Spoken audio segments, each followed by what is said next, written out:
എന്നു വരും നീ, എന്നു വരും നീ എൻ്റെ നിലാപ്പന്തലിൽ, വെറുതെ എൻ്റെ കിനാപ്പന്തലിൽ,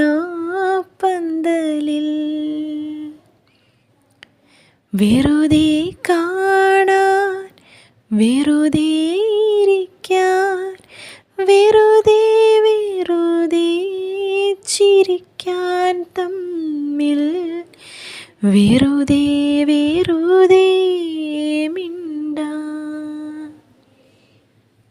എന്നു വരും നീ, എന്നു വരും നീ എൻ്റെ നിലാപ്പന്തലിൽ,